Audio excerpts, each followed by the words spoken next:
കൊച്ചിയിൽ ലഹരിക്കടിമയായ 12 വയസ്സുകാരൻ 10 വയസ്സുകാരിയെ സഹോദരിക്ക് MDMA എന്ന മാരക ലഹരി നൽകി. മുഹമ്മദ് ഷഹബാസ് കൊലക്കേസ് പ്രതികളായ വിദ്യാർത്ഥികളുടെ ആദ്യദിന. ഞാൻ doctor R Anilkumar, senior consultant psychiatrist, ടോസ്കോ ഹോസ്പിറ്റലിൽ 6 വർഷമായിട്ട് വർക്ക് ചെയ്യുന്നുണ്ട്. ഇന്ന് ഞാൻ സംസാരിക്കുന്നത് നമ്മൾ ഈയിടെ പത്രവും TV ഒക്കെ നോക്കിക്കഴിഞ്ഞാൽ വെഞ്ഞാറമൂട് കൂട്ടക്കൊലക്കേസിലെ പ്രതി അഫാൻ കൂടുതൽ പേരെ കൊലപ്പെടുത്താൻ പദ്ധതിയിട്ടിരുന്നതായി വെളിപ്പെടുത്തി. കാണുന്ന ഭയാനകമായ ഭീകരമായ വയലൻസുകളെ കുറിച്ചാണ്. എന്തുകൊണ്ട് നമ്മുടെ തലമുറ ഇങ്ങനെ ആയിപ്പോകുന്നു?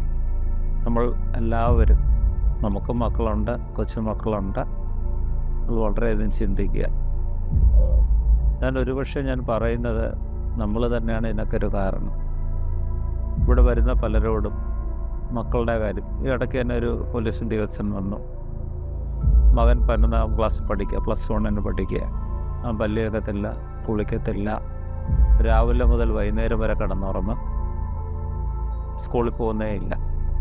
ആദ്യം ഈ പോലീസുകാരനും വൈഫോട് എൻ്റെ അടുത്ത് വന്ന് സംസാരിച്ചത്.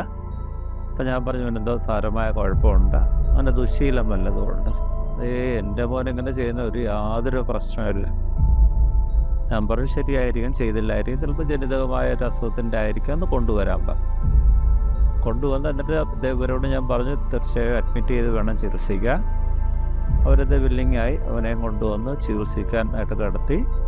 ഇവനെ ഇൻ്റർവ്യൂ ചെയ്തപ്പോഴാണ് ഇവൻ്റെ ഇല്ലാത്ത ദുശ്ശീലം ഒന്നുമില്ല. കുഞ്ഞിൽ 8ാം ക്ലാസ് മുതൽ പുകവലി തുടങ്ങി, പിന്നെ അത് കഞ്ചാവായി, കഞ്ചാവ് കഴിഞ്ഞിട്ട് MDMA ആയി, കള്ള് ഇടക്കിടക്കായി. ഇപ്പം ഈ അച്ഛൻ്റെ അമ്മയുടെയും ഭാഷ്യം എന്ന് വെച്ച് കഴിഞ്ഞാൽ വീട്ടിലെല്ലാം ക്യാമറ വെച്ചിട്ടുണ്ട്, ഇവൻ അങ്ങനെ ചെയ്യത്തില്ല. ശരിയായും വീട്ടിലൊന്നും ചെയ്യത്തില്ല, ഉള്ളില്ല ചെയ്യുന്നത്. എന്തായാലും ഭാഗ്യത്തിന് അവൻ നമ്മൾ ചികിത്സിച്ച് ഭേദമാക്കാം.